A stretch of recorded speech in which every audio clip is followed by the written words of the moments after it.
മഹാരാഷ്ട്രയിലെ RSS പ്രവർത്തകനായ ലക്ഷ്മൺ രാജ് കൊണ്ടോവാറിന്റെ വീട്ടിൽ ബോംബ് നിർമ്മാണത്തിനിടെ മകനടക്കം 2 പേർ കൊല്ലപ്പെടുന്നു. പിന്നാലെ വീട്ടിൽ നടത്തിയ പരിശോധനയിൽ ബോംബും മറ്റായുധങ്ങളും പിടികൂടുന്നു. തെളിവുകൾ നിരത്തിയിട്ടും കോടതി പ്രതികൾക്ക് ജാമ്യം നൽകുന്നു.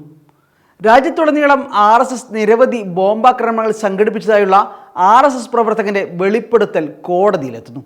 പക്ഷേ അന്വേഷണവുമില്ല, ഒന്നുമില്ല. നന്ദേഡ് സ്ഫോടനം എന്ന അത്രയാരും ശ്രദ്ധിക്കപ്പെടാതെ പോയ സംഭവത്തിലെ ചില കാര്യങ്ങൾ മാത്രമാണ് പറഞ്ഞത്. കഴിഞ്ഞ ദിവസം പ്രതികളെ കോടതി വെറുതെ വിട്ടതോടെ ഈ സംഭവം വീണ്ടും നമുക്ക് മുന്നിലേക്ക് വരികയാണ്. രാജ്യം ഞെട്ടേണ്ട ഈ കേസിൽ എന്താണ് സംഭവിച്ചത്? നമുക്ക് നോക്കാം. 2006 ഏപ്രിൽ 4-നാണ് നന്ദേഡിലെ RSS പ്രവർത്തകൻ രാജ് കൊണ്ടേവാറിൻ്റെ വീട്ടിൽ ബോംബ് നിർമ്മാണത്തിനിടെ സ്ഫോടനമുണ്ടായത്.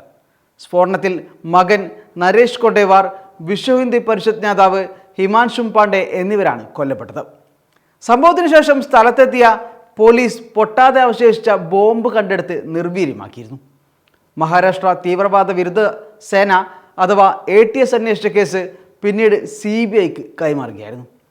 കുറ്റം തെളിയിക്കാൻ പ്രോസിക്യൂഷന് കഴിഞ്ഞില്ലെന്ന് ചൂണ്ടിക്കാട്ടിയാണ് ജില്ലാ അഡീഷണൽ സെഷൻസ് കോടതി ജഡ്ജ് CV മറാത്തെ 9 പ്രതികളെയും വെറുതെ വിട്ട് ഉത്തരവ് പുറപ്പെടുവിച്ചത്. ഈ കേസിലെ ചില പ്രതികൾക്ക് മലേഗാവ് ഉൾപ്പെടെയുള്ള ഭീകരാക്രമണങ്ങളിലും പങ്കുണ്ടായിരുന്നു. സ്ഫോടക വസ്തുക്കൾ കൂട്ടിയോജിപ്പിക്കുമ്പോൾ സ്ഫോടനമുണ്ടായെന്നാണ് CBI ഉദ്യോഗസ്ഥൻ കണ്ടെത്തിയിരുന്നത്. പൊട്ടാത്ത മറ്റൊരു ബോംബും ഏതാനും വെടിയുണ്ടകളും കണ്ടെടുത്തതായും കുറ്റപത്രം പറയുന്നു. എന്നാൽ ഇതൊന്നും പരിഗണിക്കാതെയാണ് കോടതി പ്രതികളെ വെറുതെ വിട്ടത്. സ്ഫോടക വസ്തുക്കൾ ഉൾപ്പെട്ടിട്ടില്ലെന്നും പടക്കങ്ങൾ പൊട്ടിത്തെറിച്ചുണ്ടായ അപകടമാണ് സംഭവത്തിന് കാരണമെന്നുമുള്ള പ്രതിഭാഗം അഭിഭാഷകൻ ND റൺവാളിന്റെ വാദം കോടതി അംഗീകരിക്കുകയായിരുന്നു. ഇന്ത്യയിലെ തീവ്ര ഹിന്ദുത്വവാദികൾ പ്രതിസ്ഥാനത്ത് നിൽക്കുന്ന പ്രധാന കേസുകളിലൊന്നായിരുന്നു നന്ദേഡ് സ്ഫോടനം.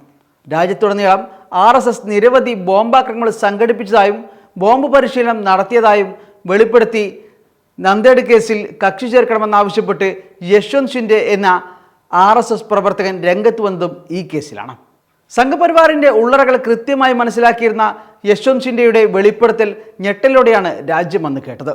RSSന്റെ ബോംബ് നിർമ്മാണ പരിശീലനത്തിലും ഇക്കാര്യത്തിൽ ഇന്ത്യയുടെ വിവിധ ഭാഗങ്ങളിൽ നടന്ന ചർച്ചകളിലും പങ്കെടുത്തുവെന്ന് യശ്വന്ത് ഷിൻഡെ ഹർജിയിൽ വ്യക്തമാക്കിയിരുന്നു. 2004 തെരഞ്ഞെടുപ്പിന് മുന്നോടിയായി ഇന്ത്യയിൽ 100 കണക്കിന് സ്ഫോടനങ്ങൾ നടത്താനായിരുന്നു RSSന്റെ പദ്ധതി.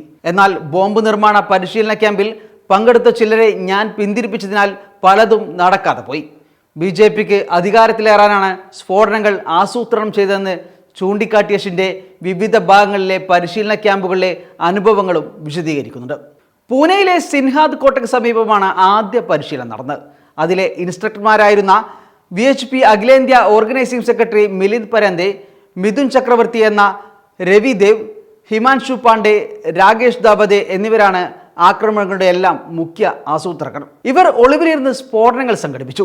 പോലീസിലെ പക്ഷപാതം കാണിക്കുന്ന ഉദ്യോഗസ്ഥരുടെയും ഒരു വിഭാഗം മാധ്യമങ്ങളുടെയും സഹായത്തോടെ മുസ്ലിങ്ങളെ കുറ്റപ്പെടുത്തി. ഇത് 2014 BJPയെ അധികാരത്തിലെത്തിച്ചു. രാജ്യത്തുടനീളം അവിശ്വാസം വളർത്താനായി ഇത്തരത്തിൽ വിധ്വംസക ഭരണഘടനാ വിരുദ്ധമായ പ്രവർത്തനങ്ങൾ ഇപ്പോഴും ബംഗാളിലും കാശ്മീരിലും UPയിലും തുടരുന്നുണ്ട്. മുസ്ലിം ഭൂരിപക്ഷ പ്രദേശമായ മലേഗാവിൽ സ്ഫോടനം നടത്തിയ കേസിൽ പ്രതിയായി ജയിലിൽ കിടന്ന വ്യക്തിയാണ് രാകേഷ് ദവാദെ. RSSന് കീഴിലുള്ള മുസ്ലിം രാഷ്ട്രീയ മഞ്ച് നേതാവ് ഇന്ദ്രേഷ് കുമാറിനെ ജമ്മുവിലും RSS മേധാവി മോഹൻ ഭഗവതിനെ കൊൽക്കത്തയിലും സന്ദർശിച്ച കാര്യം തീയതികൾ സഹിതം ഷിൻഡെ ഓർമ്മിപ്പിക്കുന്നുണ്ട്. ഇന്ത്യൻ സൈന്യത്തിൽ നിന്നുള്ള ആധുനിക ആയുധങ്ങൾ ഉപയോഗിക്കാൻ പരിശീലിപ്പിച്ച കാര്യവും ഹർജിയിൽ വ്യക്തമാക്കിയിട്ടുണ്ട്.